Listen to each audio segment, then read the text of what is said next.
DNS. Just a feeling you guys have going into this game, getting another crack at these guys. Yeah, we're super excited. I think that, I played in the Rose Bowl my freshman year. It's an amazing venue. It's so beautiful. They do a great job hosting for the players, the coaches, the families. So it really doesn't get much better than this. And having a chance to, redeem ourselves from what happened earlier in the season is something we don't take lightly. So we're very thankful.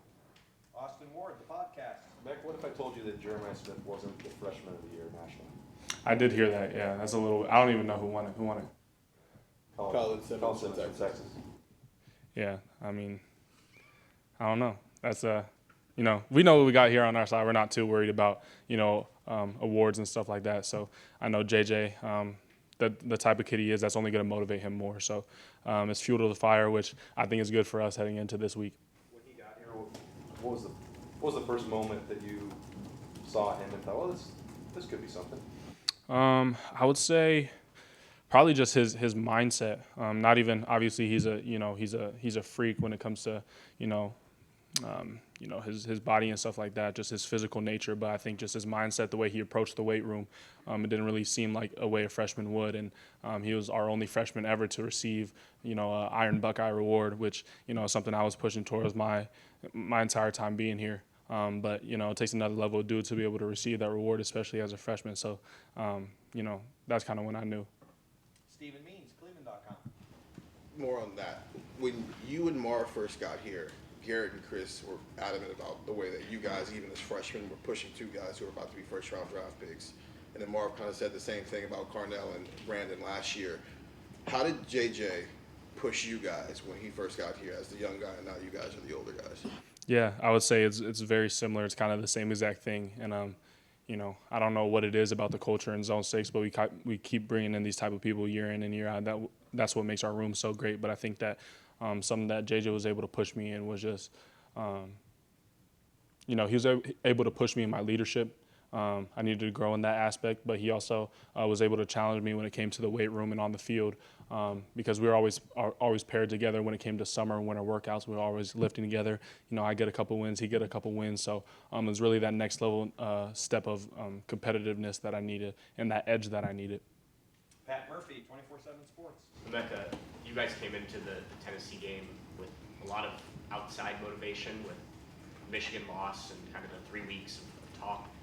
I know obviously there's still that motivation to go on and win a national championship, but how do you keep that kind of edge, for lack of a better term, mentally after some of that stuff has kind of gone away following the big win? I would say kind of if you lose your edge, I wouldn't really call you a true competitor. I think that, the way with the college football playoffs is structured, the intensity cranks up every single week. So if you're not more intense than you were the last week, then something's wrong with you. I think that, Tennessee was a great win, great for our momentum, but we have our full focus on Oregon, not worrying about anything in the past, nothing in the future. Our full focus is towards this game. And then, we win this one, we go on to the next one, our full focus is going to be on that one. So it's just you keep moving down the ladder like this. Stefan Kreisnig, Cleveland.com. Mecca, there's been a lot of changes in college football in the playoff and things of that nature, but the way you and some of your teammates and coaches talk about the Rose Bowl seems like that's one game that's really maintained a lot of that tradition. You played in it, you know what it's about. Could you explain it to us who've never had a chance to play in it, why the Rose Bowl has maintained that level of respect from players and coaches? Yeah, I think I don't know. There's just something about it, something in the air down there in Pasadena. It's just a beautiful venue, especially that time of the year. Like you said, the tradition is held year in and year out, and it's kind of the game you dream of playing in when you're a little kid, playing backyard football with your friends. The Rose Bowl is always one that tends to come up, so just having a chance of playing it is definitely very surreal, and this is going to be my second time, so I'm going to do my best to take it all in while also being fully focused on Oregon. Dan Hope, 11 Warriors. Emeka, Will said he still has nightmares about that first game at Oregon. Just what kind of drive are you seeing from him this week, wanting to get back in this one? Yeah, Will is he's a laser focused person. He goes about his business.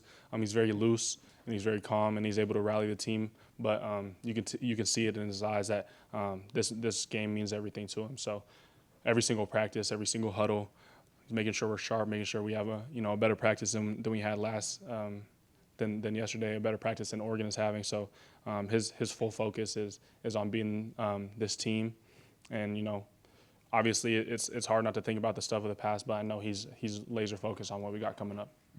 Tony Gervin, Buckeye Huddle. Emeka, when you were a kid playing in the backyard, dreaming about the game, what team were you playing for? Honestly, I was never really a Buckeye fan until, I really committed here and I saw what it was all about. I was actually an Oregon fan growing up, especially on the Pacific Northwest. My grandpa went to UW and stuff like that, so I like the Huskies too. But there was a legendary football player named Fotu Liatu from my high school, and he went to Oregon. And a couple of y'all probably know that story from a couple of years back, but he tragically died in a car accident. And he was someone I looked up to in high school. I was relatively close with him, even though he was a bit older than me in age. But just seeing what he did at my high school and then going on to play big time football at Oregon, that was a school that I really dreamed of going to. Let's see, Bill Rabinowitz, Columbus Dispatch. I hate to ask you another Jeremiah question, but I gotta ask it. Is there one moment, one play, one something that made you just go, oh man, I've never seen that before. That's just incredible. Yeah, I would say it's happened multiple times. There's not really one I can pinpoint, but the more he does it, the more I tend to react less. So I would say probably my earliest memories of it were in spring ball, kind of getting the first glimpse of him when he's making all these ridiculous catches, and he still does it time and time again, even now, but it's just more common now for me. Bill Landis, Columbus Kings of the North. Emeka, you had, I think it was 12 touches in the first game against Oregon, 10 receptions, 2 carries. Is there something about this matchup that favors you? And now that you have, or you were that productive the first time you played this team, what kind of attention or I guess maybe different defenses are you expecting to see? Yeah, I mean, we're not entirely sure what their game plan is going to be, but we're prepared for everything. I'm not going to get too much into scheme and stuff like that, but we know that if the ball comes our way, we got to make those plays. So whether I have 10 receptions again coming up this game or I have 0 or 1, we're just looking to get this win on the road because it's really a road game for us, flying across 2 time zones. So I think that, it's going to be a great matchup. Whether they tend to focus on me more or not, it doesn't really matter to me because I know our team has a great plan regardless. Got time for a couple more questions. Spencer Holbrook, Letterman Row. Are you guys ever surprised when the game ends and you look at the stat sheet and Carnell's only got like 1 or 2 catches? You can kind of feel it throughout the game, I would say. He's a true competitor. He wants to get involved, but at the same time, he's super selfless. And he's really humble, so he's going to do whatever it takes for the team to get a win.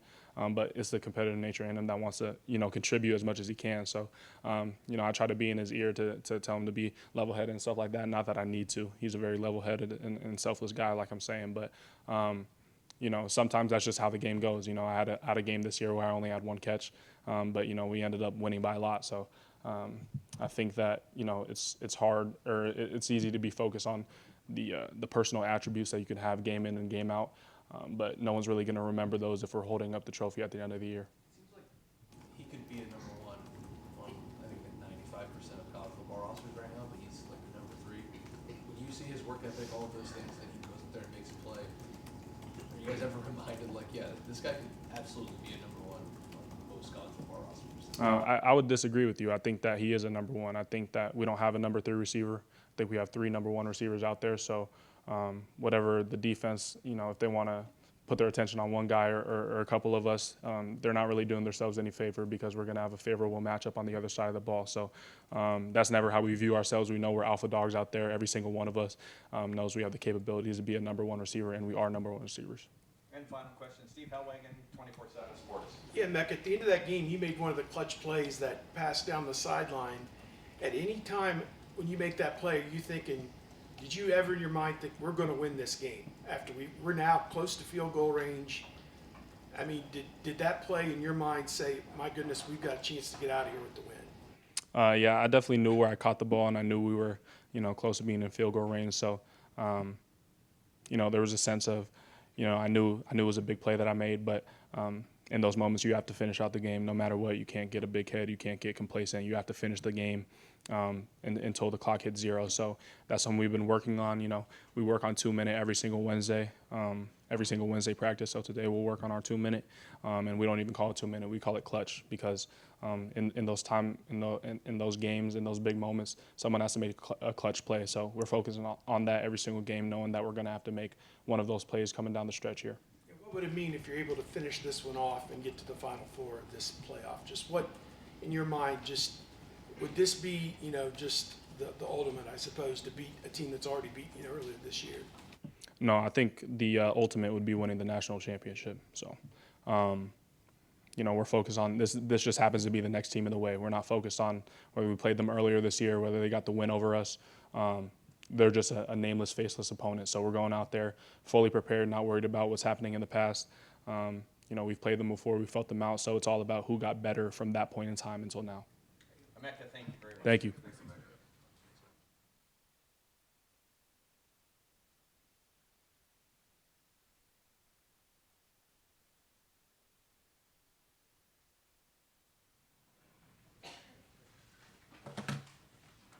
All right, we'll open up the floor for Quinchon.